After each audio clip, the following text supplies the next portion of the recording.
This conference will now be recorded.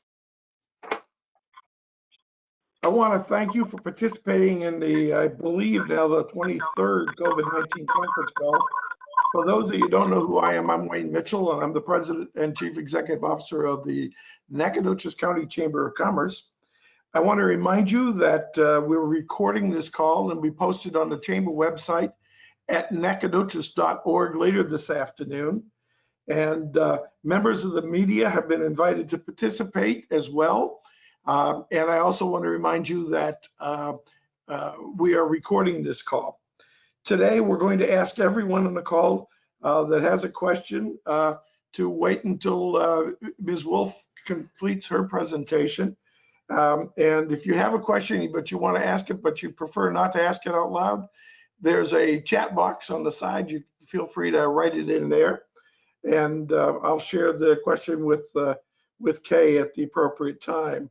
Again, I'd ask everyone to put, other than our speakers, to put their phones on mute. And it's my pleasure to introduce the fellow that has agreed to do Kay's introduction this morning. He's a colleague of mine since my first day here at the Chamber. He's not only a very effective guy to work with, but he's a great guy to work with. Would you folks welcome Gary Lee Ashcraft, the President and CEO of the Nacogdoches Area United Way. Good morning, Gary Lee. Good morning, you all. Charlotte, did you hear what Wayne just said? You need to take that in for me, please. Kay, that's my wife. I'm introducing Kay Wolf, who we've just become best friends. She is the CFEE Executive Director, Texas Festivals and Events Association, Regional Director of International Festivals and Events Association. Very important to the United Way. We are in the events business. Caroline Ellen Garner, our wonderful EVP CPA and other things, told me this morning that we're down a little bit. We don't really know what's coming. I will tell you, we have not announced on the Christmas parade, the Nine Flags parade yet, but we'll do so soon. I will tell you that we're able to run our turkey trot. So for all you world-class athletes like me, come on out there and let's take it on.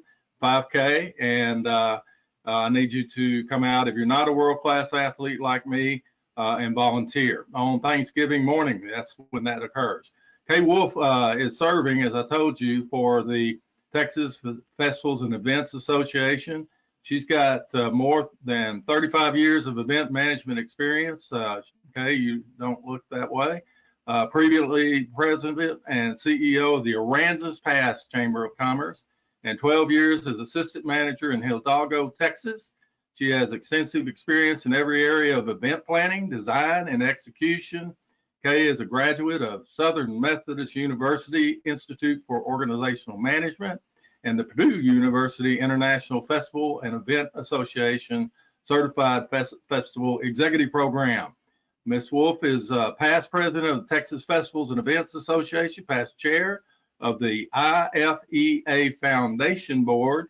She is the recipient of the Professional of the Year Award, wow, and the Hall of Honor Lifetime Achievement Award from TFEA, the Hall of Fame Lifetime Achievement Award from International Festival and Events Association, and Hall of Fame Award from the Texas Fairs and Events Association. She is past chair of the CCCE and has been awarded the Texas Chamber of Commerce Marvin Hurley Award, which is a big deal. She's a lecturer and does all sorts of good things. I don't know how she has time to breathe. That's what I'll find out from you, Kay. So here's Kay Wolf. You're on. Thank you, and thank you very much for inviting me to join you for this meeting today. I know that Wayne gave me a list of 4 things that he would like for me to cover, and each one of those things could take an hour and a half. But I will give you a brief overview and assure you that if anybody has any questions or would like more information, they are I'm more than willing for them to call me, email me, or reach out any way that you want to get more information. I'm going to share a lot of places you can look and find help as well. So I'm going to start off talking about, actually I'll probably overlap the 4 different things: trends, exposure, how do we protect ourselves, and how do we transition to comply with COVID-19? We've been working on this ever since April, when we started our task force, COVID task force, that does numerous webinars, just like you were doing as well. The trend today is people want to go back to normal. They want to go back to events. And we are finding that as an organization, meeting and talking, we are finding that people are getting tired of virtual events already.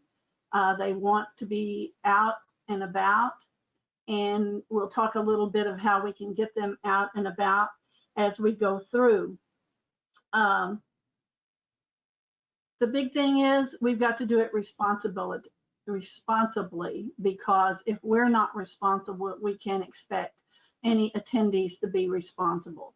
So I'm going to give you some guidelines there on where to look and how other events are handling that. People are finding that if they can get out in events, it's okay to wear a mask and it's okay to walk through a temperature check. They're not complaining in the smaller groups of that because they want to be out so badly. The deciding to reopen there's a lot of guidelines you need to be looking at. And one of the very first things that, if you have not seen the ESEA reopening guidelines that are put out by the state, you need to go to the Governor's Strike Force page and research that. There's also a great place to go to start your guidelines. Everybody needs guidelines, written guidelines to follow. It's very important. We've got to be involved with our state, our county, and our city. All the events that we are experiencing have to get first the city's approval, then the county's approval, and you have to, on the bigger events, you even have to send it into the state for them to approve your guidelines before they'll even allow you to open. So one of the best things that I can offer is the Event Safety Alliance Reopening Guide, and that website is, and I'll send you later, Wayne, a list of the emails, the websites that I'm going to be mentioning so that you can share those as well. It's www.eventsafetyalliance.org. So, and I don't know if you can see this. If you can, it's a book. It's a pamphlet about 25 to 30 pages long. Many of our events are taking that exact same thing and rewriting it to fit their events. There's cities that do multiple events, and I'll use this as an example. Grapevine, the city of Grapevine does multiple events, and they have this written that fits all of their events, and they've had no trouble getting the state to go along with it because it covers everything. And the best thing to do is start with that and move forward. I'm going to follow along here. The next thing that we're finding that is a trend is how to get the message out. Everything that you do is going to have to be communicated. If you require mask, it has to be communicated. If you require walk through temperature check, it has to be communicated. You have to look at that on all levels: visual, verbal, written for in a different language if you have that need, written to fit ADA, and written to fit children if you're doing anything that requires children to be there. I will tell you something a little bit funny to start off with. Last year, after our conference in August, we began to come up with our new 2020 conference theme. And in November, we announced it, and it was Deep Shift.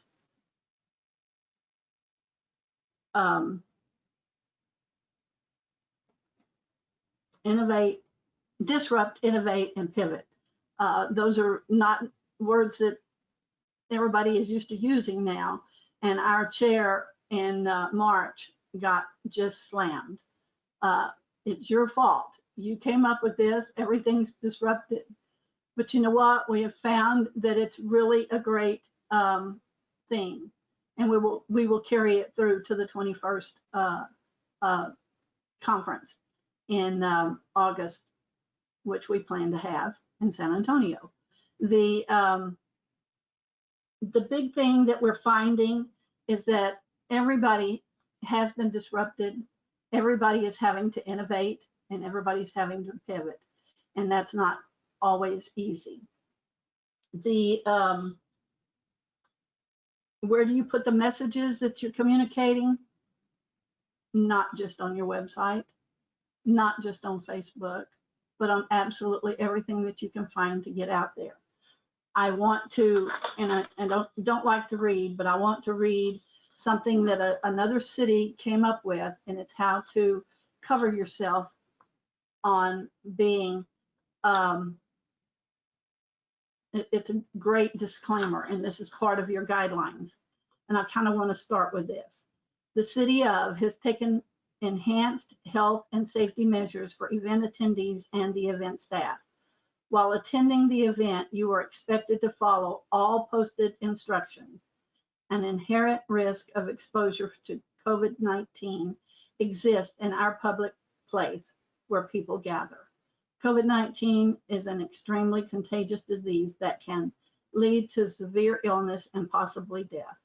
According to the CDC, older adults 65 years and older and persons with underlying medical conditions might be higher risk for severe illness from COVID-19. By attending, this line is the important one, by attending this event, you voluntarily assume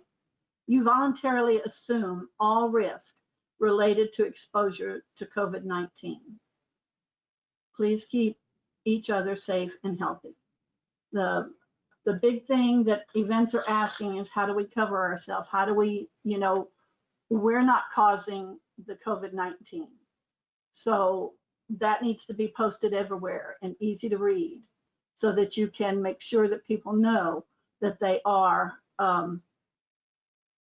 subject to COVID-19 when you have an open gate. Open gate, again, if you're not a gated event or in a building or somewhere where you can control who comes and goes, you still have to find a way to have one single entrance if at all possible, so you can check for masks, check temperature if that's what you so desire to do. Those are the kinds of little things that are trending now with the events that are happening. So then what are we up against? And a lot of that is just simple public perception and attitude. We're seeing with college events and going back to school and all of that, we are seeing that we are still fighting the COVID-19, and people are getting kind of COVID fatigue. Things are changing so fast. We here in the Rio Grande Valley where I live are still under quarantine and home at least till the 13th of this month. Hopefully by then we'll hear from the governor and it'll be a little bit easier, but it's been really tough here. And again, that kind of relates back to mixed messaging from government and health agencies. That's why you have to talk to all of them. You have to follow all of them. There are places that we have some things on the website. IFEA.com has tremendous amount of information on their website. Your partners that you need to be working with is the Texas Department of State Health Services, the CDC, looking at the TFEA website, IFEA website, your local municipalities, your local county, and staying abreast with what they're doing. Limited capacity is what we're looking at now for events. I want to share something that I fell upon this morning. It's called Hometown Heroes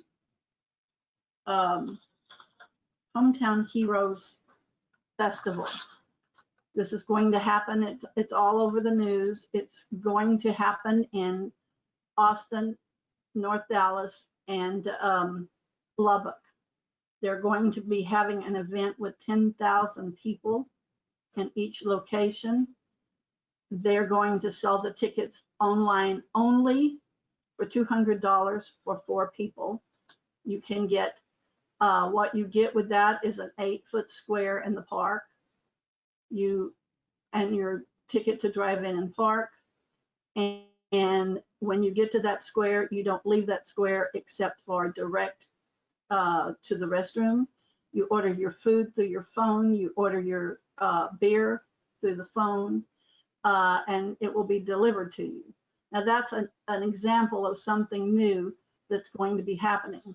I enjoyed looking at it. Check it out online, Hometown Heroes. It's a festival. It's easy. It's great entertainment, great live music, some streaming, but it's going to happen September the 25th through the 27th. So that's just a few days away. I am still, shaking my head, but hopefully it happens and hopefully it turns out great. We have had some things happen on July the 4th, and in the last few weeks since July the 4th, there has been events in several, particularly in the Dallas-Fort Worth area, where we've had a couple of small things here. Most of our events, I will say, that are members of CFEE have been canceled to the end of the year. However, with that said, we had a webinar last week that we talked about fall and winter events, and some of those things are really kind of it's really kind of interesting because they are looking at new and different and creative ways to do things, including drive-by Santa. You drive by and you talk to Santa from inside your car to outside. I think that's one of the most felt things that's happening. One of the people on the call said, we talked about a bunch of different things, which I'll mention a few more, but we asked them, well, what are you going to do about Santa? And she just put her hands up over her face like, this is the hardest thing we've ever had to deal with. Santa is so important to families and kids and memories and all of those things. And I totally agree, because I used to run a major Christmas festival. And it's so heartwarming to see him trying to come up with, well, maybe we could put Santa in a snow globe. Maybe we could put Santa behind plexiglass. Maybe we can use a green screen. Maybe we can. We can put them on our float and they can walk up to the float, but they can't get in his lap. But people are going to find ways. They are creative and they are looking at the right things. They're looking at how to social distance. They're looking at how to be safe.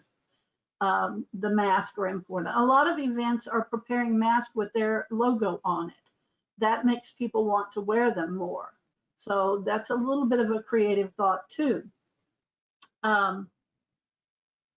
The best way I think I can say, we have to reimagine everything we're doing. And that's not easy, but it's not hard, because there's lots of people out there willing to help you. Our association, along with the IFEA association, the network is amazing. And when they learn something, they share it. And we are crisscrossing speakers back and forth with IFEA, as well as events, or sharing their stuff. So there's one more one more thing that I wanted to point out on the how do we transition to comply with COVID-19. The guidelines that I'm speaking about and the things that are coming from that are what are getting the events that are joining up and trying to move forward. That written guideline needs to be shared with everybody on your committee, everybody, your city, your fire department, your police department, everyone. They're all involved in it. And that is something that will benefit you more than anything else. How do we protect ourselves? One of the discussions that we've been talking about is perhaps the events that may be 50 years old, or they may be 30 years old, or they may just be 2 or 3 years old. Maybe you want to rebrand that event. Maybe you want to rename that event so that you're not going to have people saying, well, it's always been done this way. Well, this way has gone away because we have new and different reasons for doing things. Ticketing is another big issue. Everything that you can do online, you need to do online.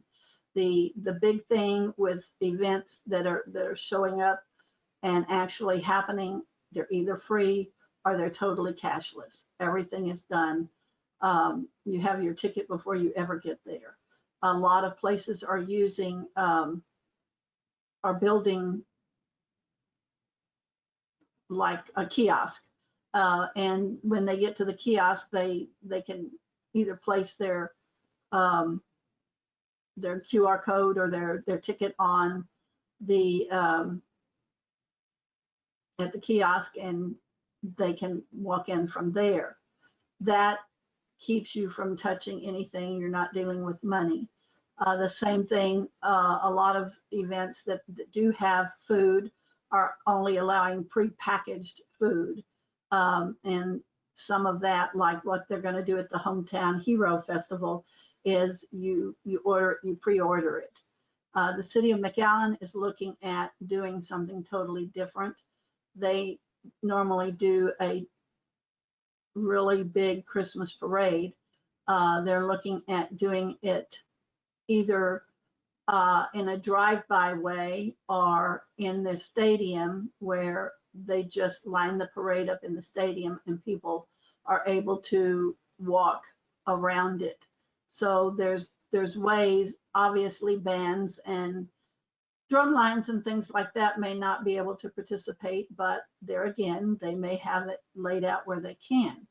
They also are doing a huge lighted event around the convention center, which they will drive through that area, and from there they order their food. They pick their food up when they go out the gate, and they go across the street to a big park for Christmas movies in the park. So they never leave their vehicle.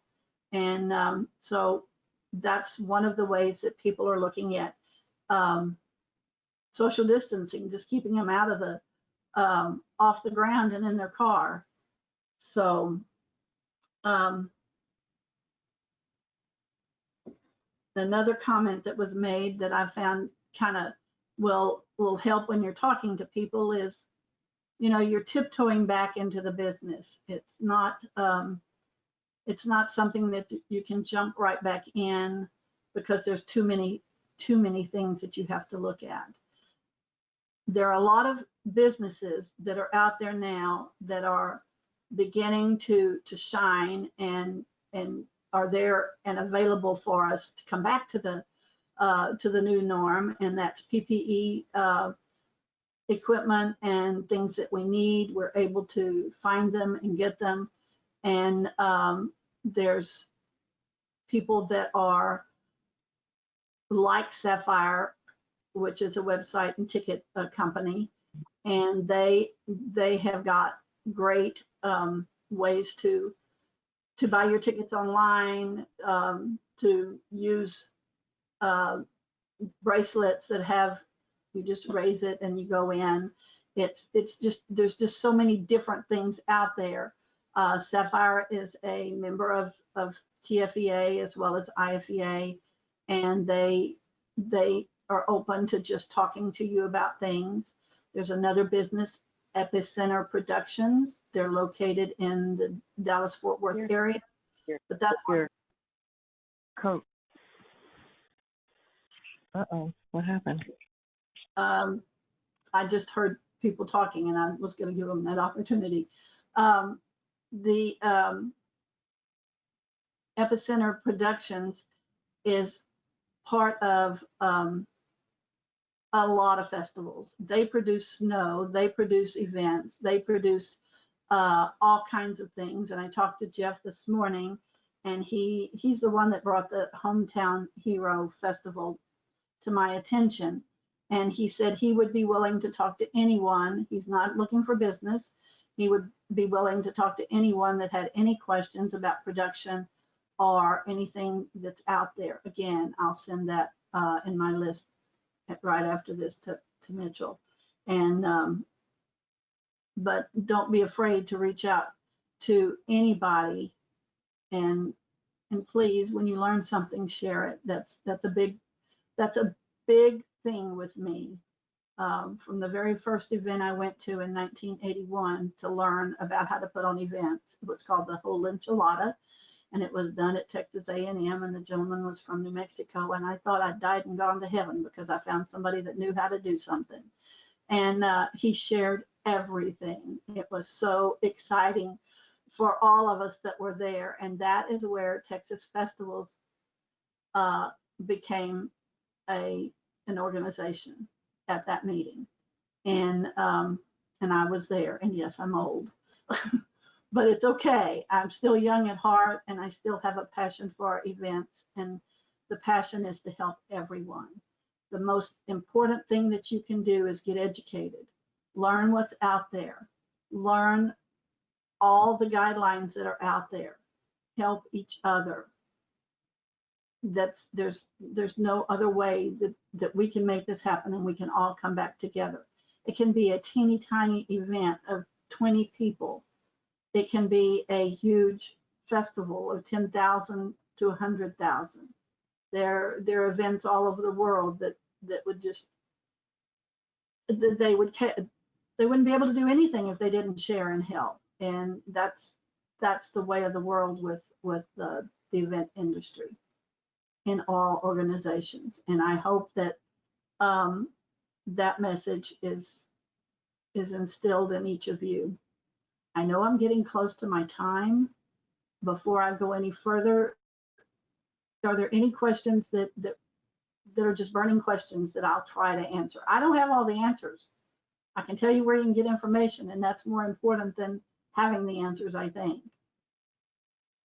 Okay, I'll probably lead with a question, but first of all, I would like to acknowledge that you and the Texas Festival Events Association is a great resource for this Chamber of Commerce, and we certainly value our membership in both the international and the state association, and how important it is for us and the information that you share. So we do appreciate you taking time. Kate, you know, this organization is wrestling with the future, with the fate of several events, and it always comes back to the issue of liability, and we're certainly wrestling with that as it relates to our annual meeting and other programs that we have. Are you folks advocating for the legislature or on the federal level, on the state level, to provide some degree of liability protection for those of us engaged in the events business? There has been some talk about it, but everything that you need to do, you need to get into some sort of clause in your like cancellation clauses and things like that. I do have some examples that you can look at that I'll send to you. There's also this same gentleman that wrote the event safety force majeure needs to be written in any of your contracts to include everything, pandemic, viruses, epidemics. I could read the whole thing, but I think it'd be better if I just send it to you and you share it. And but that's the number one thing that we're seeing is when you have to cancel and you have a contract. In the beginning, they were saying, particularly entertainment, you know, that it's not force majeure if it's a pandemic. Well, it is if you write it in your contract. So that's extremely important. But as far as writing something with the state, or I do know that IFEA is working on some things, but it's very slow. One of the things that they were trying to do is get the events involved as a part of the events are mostly C6s, like the chamber is. And right now, there's no help for C6s, but we are working with that as well as the Fair Association is too. So it just takes time. That's great. Other questions for Kay? Wayne, this is Donna. This has been really interesting because, you know, we normally enter the festival season right about now. But I'm wondering, do you have any statistics or impact on how many festivals in the state or the region that have decided not to conduct any of their festivals because of COVID and just totally pull out of the festival business? And Kay, Donna is with KTRE, our local TV station. I should introduce her. Oh, thank you. I don't hear pull out forever. I hear reschedule. I hear cancel until 2021. I hear reinvent. I hear set guidelines, but I don't hear leave the festival business. There's too many, yes, many canceled, but some of those that have canceled have already had events. Jeff Fairchild in Farmers Branch had 2 events 2 weeks ago, and it was very successful.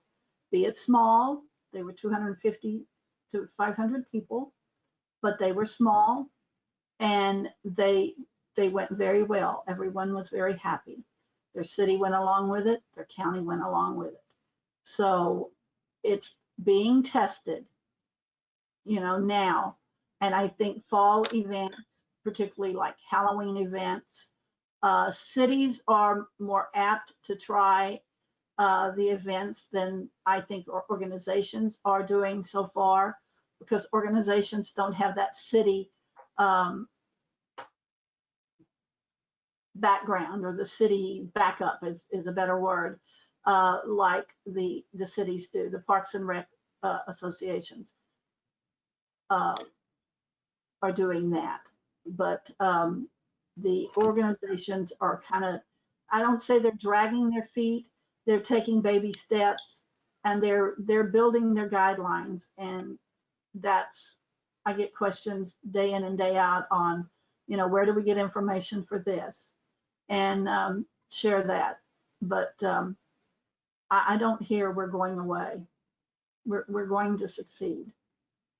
And I would tell you the truth if I heard that. And Donna, I can just tell you on a local level, the economic impact is significant. When you take an event, the magnitude of the Texas Blueberry Festival, our golf tournaments, not only the direct impact on those facilities, those vendors, you think about us having to cancel 200 vendors associated with that. And all of those folks that would have stayed and eaten, stayed the night, and, you know, or 2 nights in Nacogdoches and eaten our restaurants. And you multiply that times Texas, the figure has got to be astounding. And comparatively, we're small compared to what events Houston and Austin and Dallas are hosting. These are very interesting times. And I think that I can tell you from a personal standpoint, sitting where we are, I have the additional worry now when we schedule an event of what happens, heaven forbid, if there's an outbreak immediately after an event that we host that has 50, 500, 1,000 people attend. The damage, not only the health damage to the community is significant, but the reputation to the organization could take a hit that it might never recover. These are very, very, as Kay says, these are very interesting times. And there's lots of things we need to contemplate when we're trying to execute an event. One more question for Kay. Okay, first of all, I want to thank you again for your willingness to join us. You're welcome to stay on the call with us. We really appreciate you and the good work the Texas Festivals and Events Association is doing on our behalf. And I'm going to suggest to everybody, if you're not a member, you ought to contemplate it. If you're in the events or festival business, the resources that they provide are very important to us. And I'm sure my staff colleagues would certainly support that. Thank you, Kay. I appreciate that. Thank you. For an update from Stephen F. Austin, I asked Dr. Childs if she had anything new to add. Well, I'll be happy to, Wayne. Kay, thank you for your update. I really appreciate it. One thing you said is certainly the truth, and that is people want to get back to normal. And we are certainly experiencing that here on campus. I cannot tell you how wonderful it is to see our students. We love our students, and we're so happy to have them back on campus and back in Nacogdoches. I will say that I'm very confident that we have opened very carefully and very responsibly.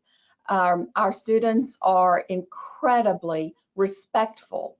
As I walk across campus or visit with the students, as I did last Friday in a STEM scholarship meeting, they are certainly distancing as they should, and they had their mask on, and they asked wonderful questions, and they talked about how happy they are to be on campus. So it was really a great experience, and I love visiting with them. As you talk to faculty, what you'll see is, yes, it's hard. We talked about a moment ago, I think, Kay, you mentioned disruption and innovation and pivoting. Well, our faculty, yes, higher ed has been royally disrupted.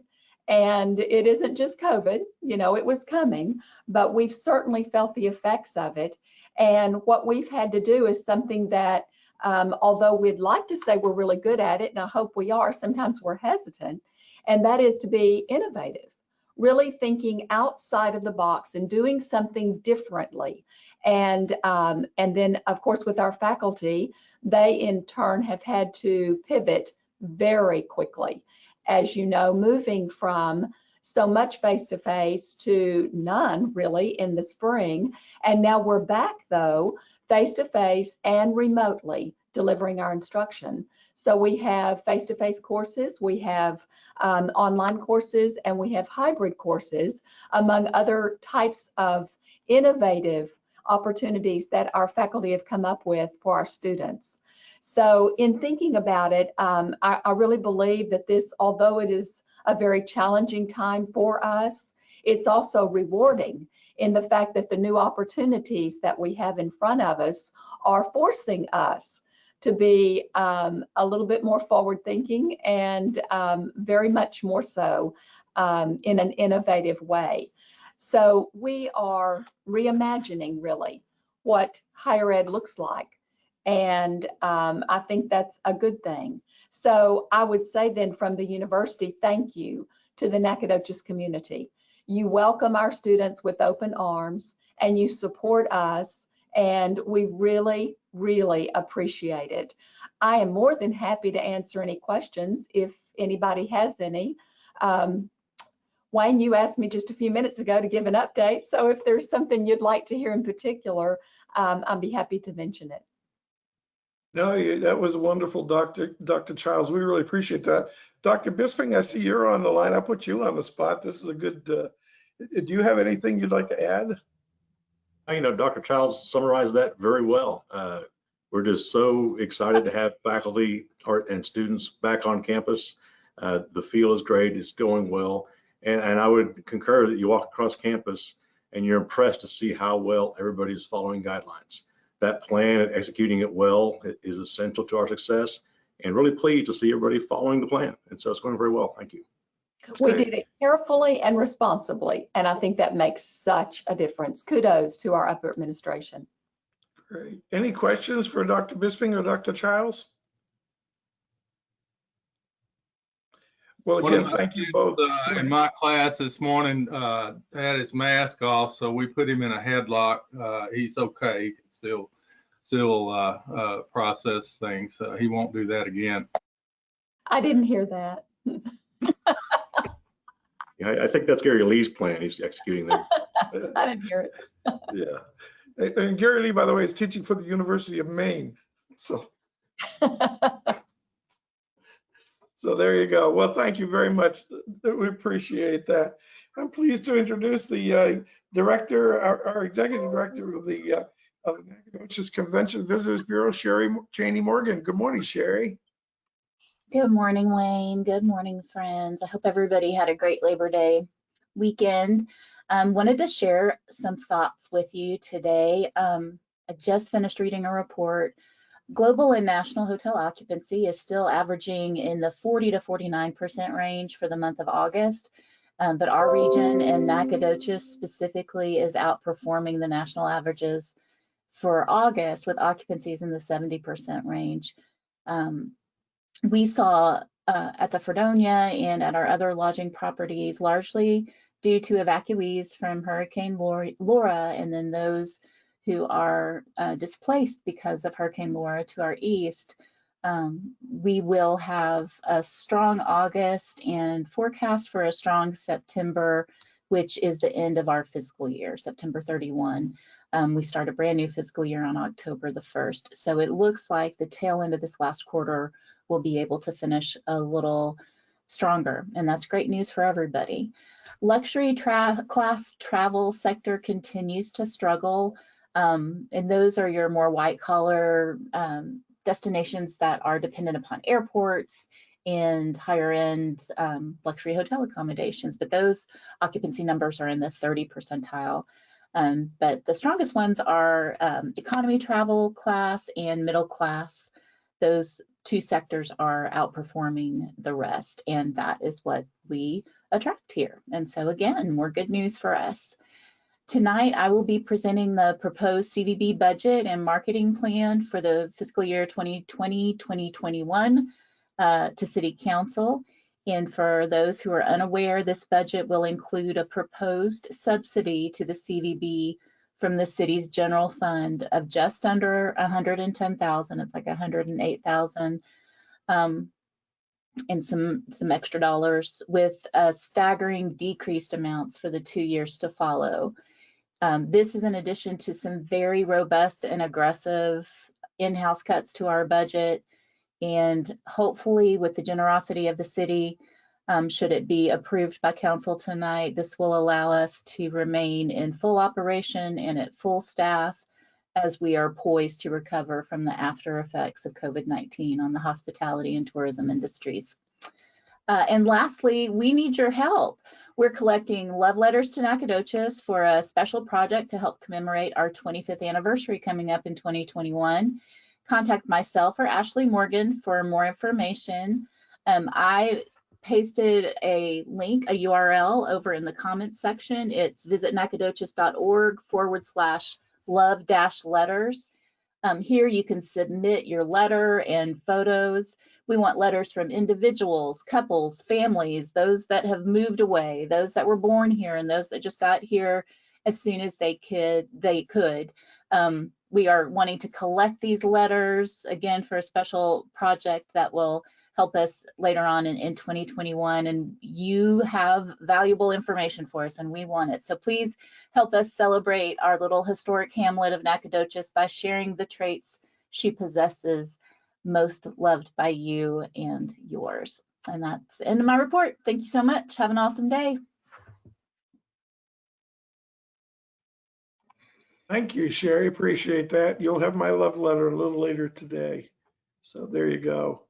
I do want to acknowledge we've got some of my chamber partners in the region on the phone. I'd like to say good morning to Tara Watson-Watkins, who's the president and CEO of the Lufkin Angelina Chamber of Commerce, and also our friend from Tyler, Henry Bell, is the Chief Operating Officer of the Greater Tyler Chamber of Commerce. Good morning, Tara and Henry. Tara, do you have anything you'd like to say to the group? Hey, Wayne, good morning, and good morning, everyone. I'm sorry I was a few minutes late. I had another meeting that overlapped, so I see that you're recording this, and I will jump on the beginning of it to catch the beginning. But I just appreciate all of the information and look forward to hearing the very first part of this. We are going forward with a one-day forest festival.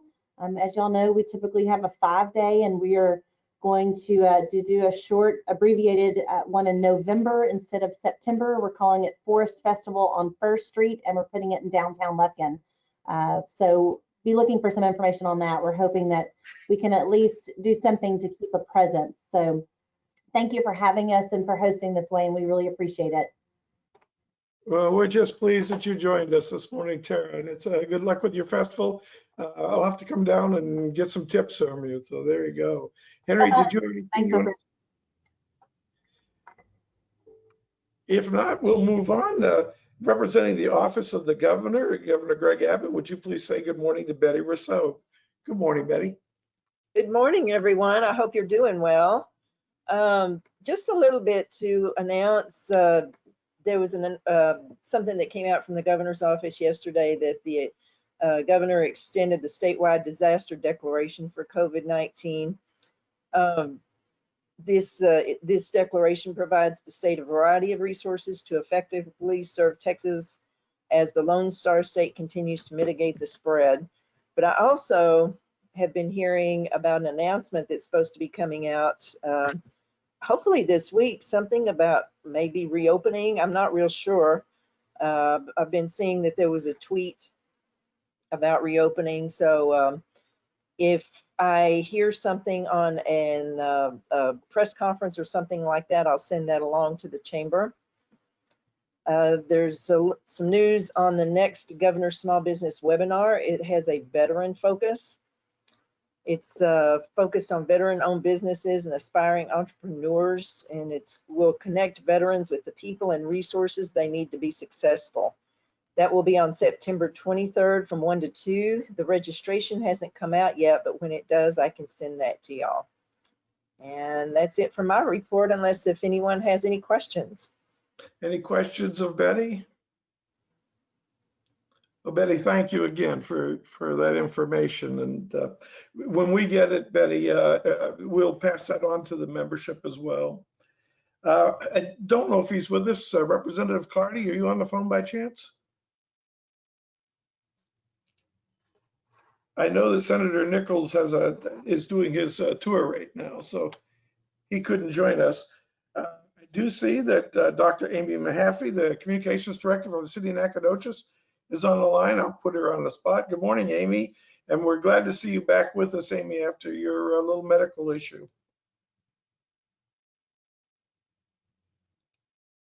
Maybe Amy's not with us. Is Larissa on the phone by chance?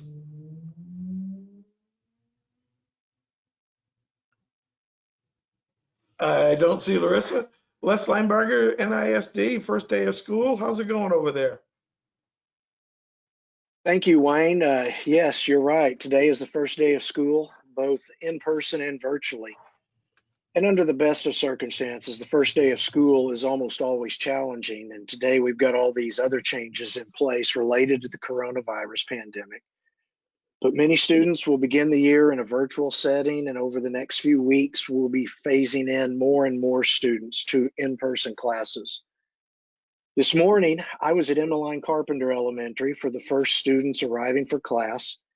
And as a happy reminder, let me say this, that in all likelihood, this was the final first day of school at the existing Carpenter campus. By this time, a year from now, NISD fully expects to be moved into the brand new campus going up along Southeast Stallings Drive across from McMichael Middle School. But yes, this week is the opening week of school for Nacogdoches ISD, and lots of things taking place, and lots of new features and new functions that are just part of the new world that we live in. Thank you, Wayne. Thank you, Les. And we're glad to see the parking lots full and the students traversing the streets of Nacogdoches. It's a great time for all of us. And thanks for the good work you folks are doing. Anybody else have anything? Nancy, I see you on the phone. Anybody else have anything they'd like to add? No, other the update on November 18th is our Economic Development Summit, and we did this past week decide to make that a virtual event. So we're taking in all of these tricks of the trade from everybody that's doing the virtual events, but it's November the 18th. It's on a Wednesday. It will be very condensed, but the theme is United We Stand, informed, involved, and together, because we all know we can't get through all this or with anything else we do unless we're together. Appreciate all the partnership and all the help. Disaster recovery is still taking, we had some counties that are still trying to recover, but I'll give a more in-depth report next week, and thank you for the opportunity. Bye. Thank you, Nancy. And first of all, I'd like to acknowledge the fact that we really appreciate all of you folks taking time out of your busy schedules to join us for these calls and how important they are. I would like to thank Gary Lee for his introduction this morning of Kay Wolf.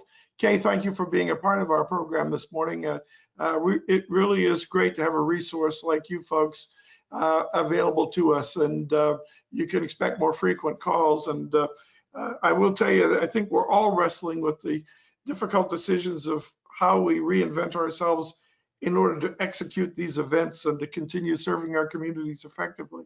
And hopefully today we all took away something of value. I certainly did. So thank you all very much. Tomorrow morning, the Chamber is going to have a no-cost seminar with our partners at the Nacogdoches Economic Development Corporation, NEDCO. And it's going to be on how to host virtual meetings like this. I'm certainly going to monitor it, so I would invite all of you folks, if you're available, to jump online and take advantage of that.